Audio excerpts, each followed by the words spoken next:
This is Greg Fowler for Online London, and I'm with Mary Bray, who's a candidate for election in Ward 13. Welcome. Thank you. If elected, how many hours per week on average do you expect that you would spend working in your elected capacity? I would say probably between 30 and 40 hours. Do you think ward councillors are currently paid enough for the amount of work that they'll do during the next term of City Council? With Border Control, I think we need more pay. Not for me, I'm not doing this for pay for sure. But for some of the people that are doing it, they have a family and they can't afford to live on $30,000 a year. I don't think they can. London's governance model is undergoing significant change, and as you point out, that includes the elimination of the Board of Control. Do you think that this will increase the necessity for ward councillors to inform themselves about issues outside of their own ward boundaries? Yes, a certain amount, for sure. Do you live within the geographical boundaries of the electoral area in which you are contesting this election? Yes, and I've lived here 28 years. How many of your post-teenagers have you lived in London? My daughter went to university here at Western. I don't have any other children. Have you attended any standing committee meetings over the course of the last 4 years? A few. Yes, not a lot. I'm basically concerned about downtown. Have you attended any Board of Control meetings over the last 4 years? Yes. Again, concerns about downtown. Are you familiar with the Municipal Act and the Municipal Councillor's Guide? I have gone through it. I'm not as familiar as probably I should be, but The Strengthening Neighbourhoods Task Force recommended development of a neighbourhood matching fund type program for large and small community projects other than celebrations or events. Do you support that recommendation? yes, for sure, especially in the downtown. What maximum per project amount do you feel would be appropriate for the city to contribute? I think it's something that needs to be studied and input from the communities. Do you support development of a community program to fund the creation of public art in public places? Yes, a certain amount. Should the City of London and its boards and commissions embrace the concept of making their data open and accessible to everyone as often as is possible, and adopting open standards for that data? Yes, definitely. I think there's too much things that go on at City Hall and we don't know what's going on. I heard yesterday that we have a $300 million debt. Is that true? When existing software applications have to be replaced or when software licenses have to be renewed, should the city adopt the use of open source software whenever that's possible? I think perhaps they should. Again, I don't know enough about it to understand. Is the city's communication department being given enough resources, money and personnel to properly maintain the city website and to inform citizens in a timely fashion? I'm sorry again, I don't know. Should citizens be able to subscribe to subject-specific RSS feeds from City Hall in order to stay informed? Probably. Should citizens be able to download the agendas of upcoming public meetings, including advisory committee meetings, at least a week in advance? Yes, I definitely think so.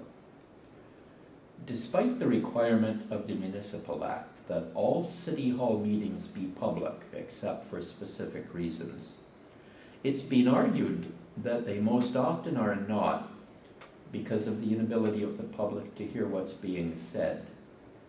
Do you support the adoption of a policy which mandates the use of microphones in all public meetings at City Hall? I think that's a logical thing. Apparently they're spending $1.5 million to upgrade the present City Hall, so I take for granted they're doing something like that and that kind of money. Do you think that the city ought to be webcasting all of its public meetings? Yes, why not? Should the city's boards and commissions be webcasting all of their public meetings? For sure. What's to hide? Should chairpersons of public meetings at City Hall have to announce motions and amendments to motions and the number of votes for and against those motions so that the public can understand what's taking place? Yes, definitely. Should London hire an auditor general? For sure. And Should, go back the last 10, 15 years. should homeowners have to pay a percentage of the cost for the repair of damage to underground infrastructure on their own property that has been caused by city-owned trees? I don't think they should. I think the city should compensate them in some way. Do you agree with the placemaking concept of neighborhood gateways? Yes and no. I'm downtown, so I don't know that we should be having gateways in the downtown. I think it needs to be more open.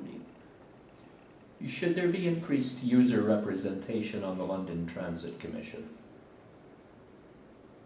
I think so, and that's something we really need to study, especially through the downtown with the bus system. I don't think there's been enough public input into that. If the city is going to provide venture capital to businesses, should the city be guaranteed a return on its investment in the event that those businesses become profitable?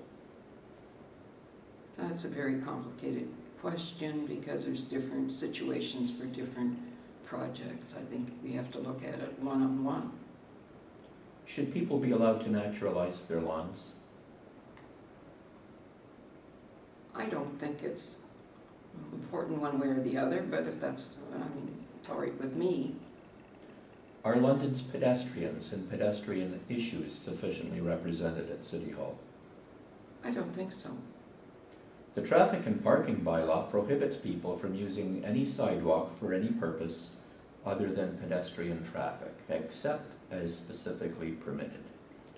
Should downtown patios, which consume most of the width of the public sidewalk, be permitted? Well, I don't think so. I know the one on the corner of Richmond and Dundas there, it's kind of a balcony overhanging the mayor's husband has, and I think it's a kind of a pain. There's a bus stop there, but just a street patio, I suppose, isn't so bad, but a balcony like that is. When closure of a public sidewalk for construction purposes takes place, what steps should be required to ensure that pedestrians are not forced out onto the roadway in a manner which puts them at risk? Well, there's a case right now at the corner of Dundas and Clarence that they've been there for, I don't know, weeks, and it's quite dangerous, I think, and I don't know what they're doing, but it's closed off that one side for pedestrians where the CD Bank is. I don't know, something needs to be done there, but I'm not sure what. Is the warranted sidewalk program sufficiently funded? I'm not sure because I don't know what it is. Is the warranted walkway program sufficiently funded? Again, I'm sorry, I don't know. It's something I don't know anything about. Old unlit streets are not lit unless there's a local improvement program application and a cost-sharing agreement amongst the owners. Do you agree with that policy? I haven't studied that either, but it seems like a logical thing. Do you think special funding ought to be provided to London Police for the purchase of additional speed watch radar trailers and the cost of having the auxiliary police unit deploy them on a frequent basis? And again, I haven't studied it enough to give an answer. Should the city be spending as much as it is per year from the federal gas tax to construct on-road bike lanes in London? I don't exactly know how much it's costing, I'm sorry to say. But we do need some bike lanes, I believe. Should bicycles be allowed on public sidewalks? As far as I'm concerned, I have no problem. I'm walking up and down the downtown every day. I go downtown, and they don't bother me, but some people don't like it. Should persons in motorized wheelchairs and other mobility devices that are on the public sidewalk be obliged to yield for pedestrians? I think they should. They travel pretty fast, and they take up more space, of course, than the bicycles. Should the city install more bike racks? Probably, especially downtown. Do you Although the bikes get stolen all the time downtown. Do you think theft of bikes is an important issue? I think it is, because it's our downtown. We need to fix our downtown more than anything else and create more people. We have to clean it up and make a difference. In 20 years since I've kind of left the city to do much development, I cannot believe how it's gone so bad. Do you have any suggestions about what might be done to combat that problem? Yes, I certainly do. And it's really why I decided to run for this election. That I've done development for years downtown since I came here in 1982, I guess.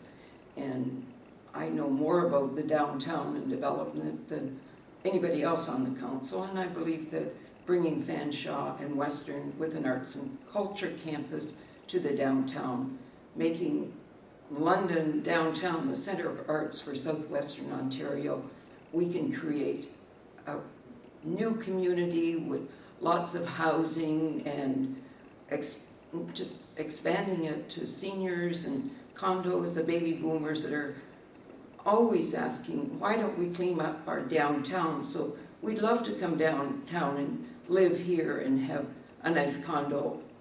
And nobody seems to get the idea that we have to have huge amounts of people, at least 10,000 more people downtown, to make it a viable community. And I've been saying it for many years, but this is an opportunity with Fanshawe. They're looking to expand. They have no more space out there.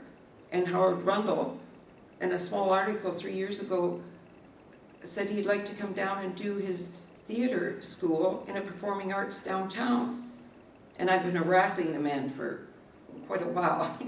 Apparently they're coming, and I'm really excited about it. And I think Peter White from LEDC has now taken over the downtown area, and I think we're going to make this downtown just a different downtown than we've seen it going down.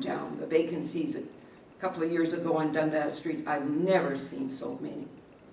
Is the city currently spending enough money to promote its web-based ride match service? I don't know how much they're spending, I'm sorry. Should there be dedicated and discounted carpool parking spaces on downtown streets and in city-owned lots? I think there should be. I think it's a great idea. We need to look into it. I'm not familiar with it, but yes. Should every signalized London intersection provide advanced left turns? Again, I'm not quite sure. I mean, depending on which street and where you are. And again, it needs to be studied. I don't know if anybody has. I haven't looked at it. Does the city provide sufficient funding for the community gardens program? I don't know how much they supply. Certainly not behind City Hall in that plaza there. It's awful. Should dogs have to be muzzled when they're not on their owner's property? I never have a problem with dogs except using in front of where I live for a bathroom. I'm sorry. Should dogs be allowed at community events? Well, I don't care that much, but don't, look after their, saying. Anyway, no, I don't care about dogs. I like dogs. Do you think people ought to be able to raise chickens in their backyards?